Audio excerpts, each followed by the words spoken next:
I'm 85 years old and I wasted 60 years of my marriage. I love my wife, Eleanor, every single day, but I let her live and die feeling completely unknown by me. That's the truth. I believed a lie, a simple one, that love was a feeling you found and then just had. I was wrong, and it cost me everything. Let me tell you what happened. It started in 1962. I met Eleanor at a library event. She was talking about a poem, and I was going, just like that. I thought love was this lightning strike, this huge feeling that would power everything forever. We got married a year later. We had our daughter, Clara. I built a career. It was good. But then, the quiet came. We had our first big fight over something silly, and afterwards there was this cold silence. I remember thinking, this isn't how love feels. But I waited. I figured the big feeling would come back and fix it. It never did. I told myself we were just comfortable. I saw other couples fighting and I thought we were better.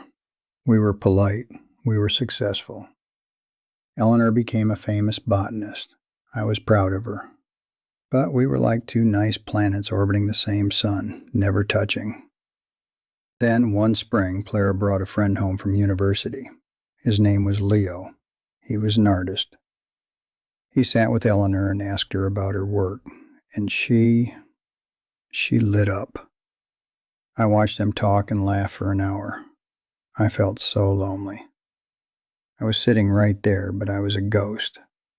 I couldn't remember the last time we talked like that. I tried that night. I asked about her day. It felt like I was speaking a different language. Years went on. Then Eleanor got sick. I took care of her. I was very dutiful. I thought, this is it. This is real love. This is proof. One evening I was fixing her pillows. She looked at me, really looked, and she said, "You have been a good man, Arthur, but you have never been curious about me." It didn't hurt right away. It was too true to hurt. It just sat there between us. She died 6 months later with those words in the air.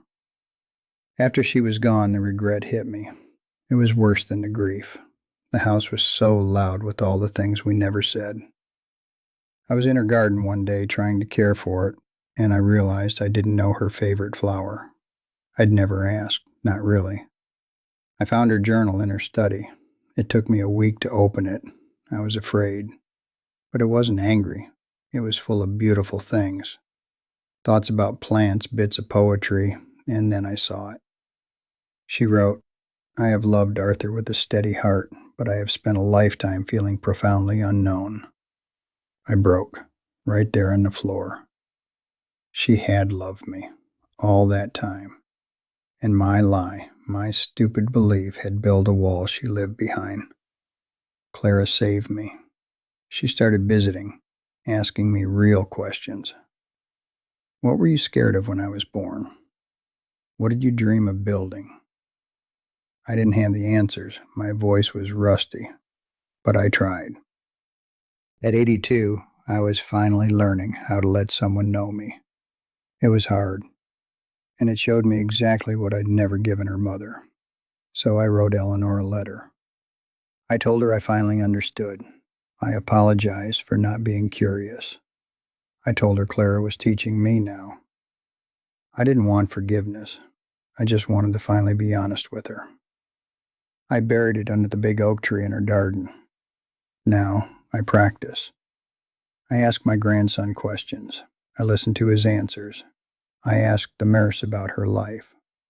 Love isn't a monument you build once. It's a garden. You have to tend it every single day.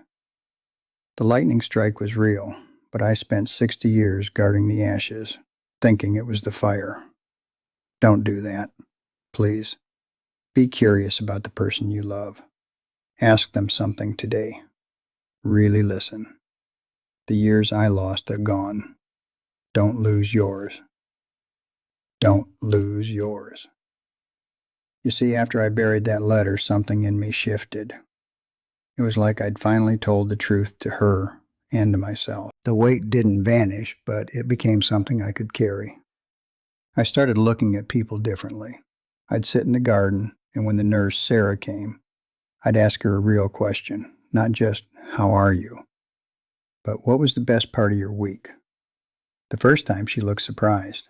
Then she told me about her son's soccer game. I listened, really listened. It felt new. Clara saw the change. She started coming over more, not just on Sundays. One afternoon, she brought my grandson, Ben. He's 12. He was on his tablet like they always are. I used to just smile and let him be. This time I said, "What's that game about?" He looked up, a bit annoyed at first, but then he started explaining it. It was all about building civilizations. He talked for 20 minutes. I didn't understand half of it, but I watched his face. It was alive, like Eleanor's face when she talked about her moss. I felt a pang, but it was a good one. I was finally there. I was present. That night, Clara stayed for tea. She said, "You're different, Dad." I told her I was just trying. She got quiet for a minute. Then she said something that cut right through me. She said, "You know, I used to think you and Mom are the perfect couple. So calm, so polite. It made me want a marriage that was exciting. That's why I married Leo." I just looked at her.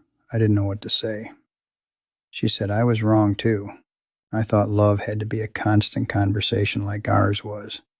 But sometimes Leo and I, we talk so much we don't actually hear each other.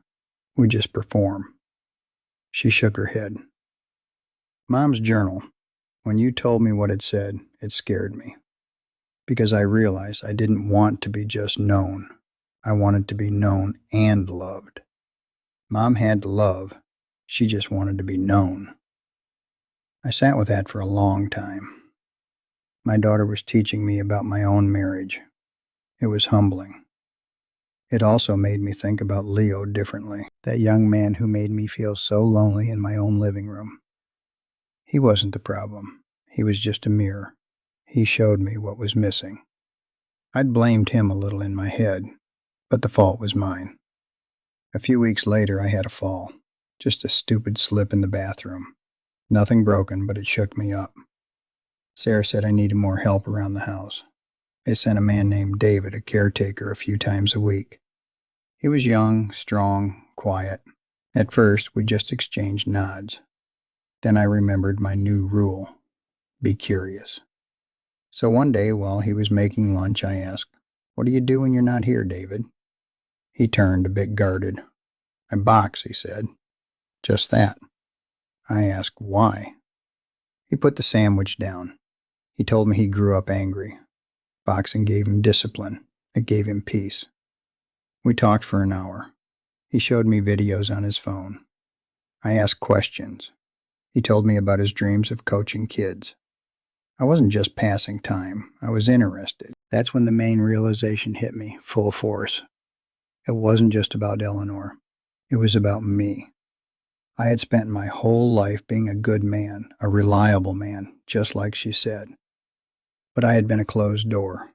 I was so busy believing love was a feeling I had to protect that I never opened the door to let anyone in or to step out myself. I was safe inside my own quiet house, and I let Eleanor live in her own house right next door. We shared a roof, but we lived in different rooms. The lie wasn't just about love, it was about connection.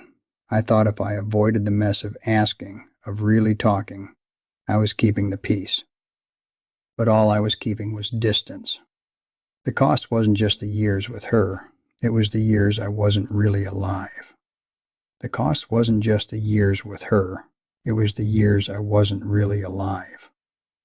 You see, that talk with David, the caretaker, it unlocked something.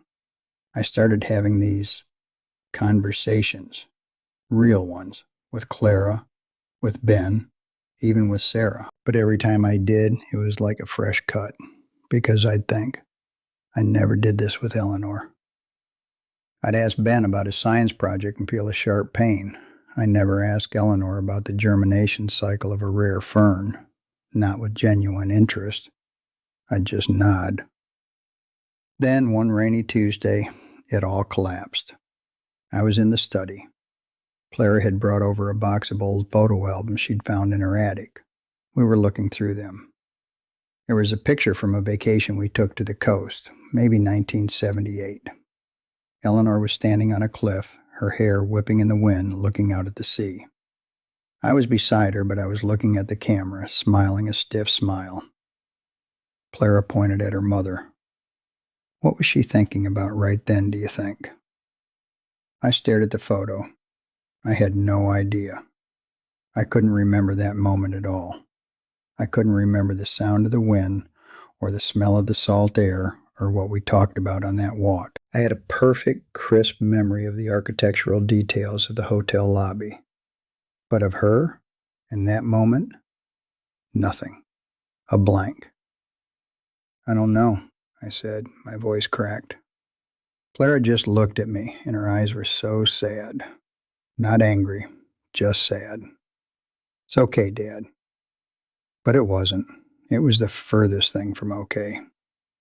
I left the room. I went into the garden to her oak tree. The rain was a drizzle. I stood there and I finally broke.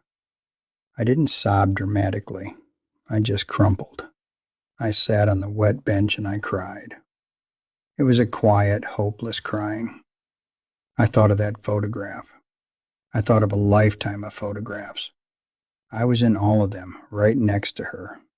And in every single one, I was somewhere else. I was thinking about work, or the weather, or what was for dinner. I was never, ever there with her. Not really. That was the hardest moment. Realizing the cost wasn't a dramatic betrayal or a single missed chance. It was a million tiny abandonments. Every day I chose comfort over curiosity. I left her alone. I built her a beautiful, silent prison with my lie, and I lived in the one next door. We were inmates in separate cells. Tapping on walls I refused to hear. I sat in the rain until I was soaked. Clara came out with a blanket. She didn't say anything. She just put it around my shoulders and sat beside me. After a long time I spoke. My throat was raw. I loved her so much, Clara, and I was so lonely. The whole time, I was so lonely. She took my hand. I know, Dad. I think she was too. That was it. That was the full, devastating truth. We had been two lonely people, sharing a bed, a home, a child, and an ocean of silence. The love was real, but it was stranded with no bridge between us.